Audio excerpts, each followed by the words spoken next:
নমস্কার বন্ধুরা, আমার এই চ্যানেলে আপনাদের সবাইকে স্বাগত জানাই। কিছু মানুষ আছে যাদের মধ্যে সবসময় এই রকম ভাবনা থাকে যে আমি জীবনে কি পেলাম, আমি অন্যের জন্য কেন করব, আমি কি পেয়েছি। আবার কিছু মানুষ আছে যারা নিজের স্বার্থের কথা না ভেবে সবসময় অন্যকে সাহায্য করার কথা ভাবে, দুস্থ অসহায় মানুষদের পাশে দাঁড়ায়। ঈশ্বরের তৈরি করা এই পুরো প্রকৃতি, পুরো সৃষ্টির প্রতি তার সহানুভূতিশীল হয়। পশু পাখি গাছপালা সব কিছুর প্রতি তারা খুব যত্নশীল হয়, সবার জন্য কিছু না কিছু করার চেষ্টা করে। প্রতি মুহূর্তে তারা যেমন অসহায় মানুষদের পাশে দাঁড়ায়, তাদেরকে সাহায্য করার চেষ্টা করে, ঠিক তেমনি পশু পাখি গাছপালা সব কিছুকেই তারা রক্ষা করার চেষ্টা করে। সব কিছুর প্রতি তারা কিন্তু খুব সহানুভূতিশীল হয়। তাদের মানসিকতাই পুরো অন্যরকম হয়। তারা নিজেরা কি পেলাম সেটা কিন্তু ভাবে না, আর আমি নিজেরা কি পাবো এই ভেবে কিন্তু তারা এইসব কাজগুলো কিন্তু তারা করে না। আমার যতদূর মনে হয় যে ঈশ্বর কিছু মানুষকে পৃথিবীতে ঠিক এইভাবেই সৃষ্টি করে, যারা ঈশ্বরের তৈরি এই সৃষ্টিকে রক্ষা করবে।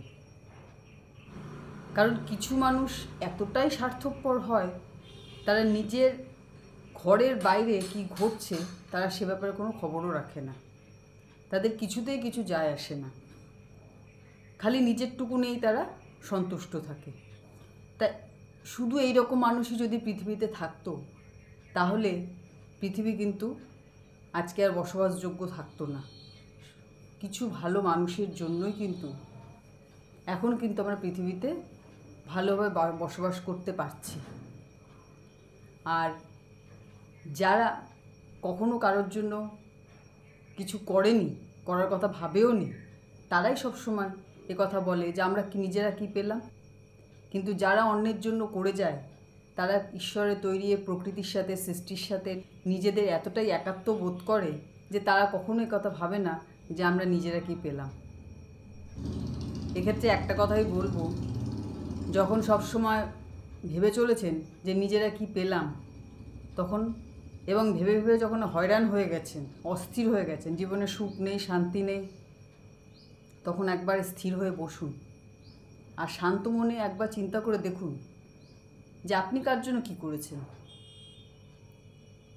যখন আমরা অন্যের কথা চিন্তা করি, অন্যের জন্য কিছু করার মনোভাব রাখি, তখন কিন্তু ঈশ্বর আমাদের সমস্ত ইচ্ছা আমরা চাওয়ার আগে কিন্তু পূর্ণ করে দেয় এবং আমাদের সঠিক পথে চলতে সাহায্য করেন।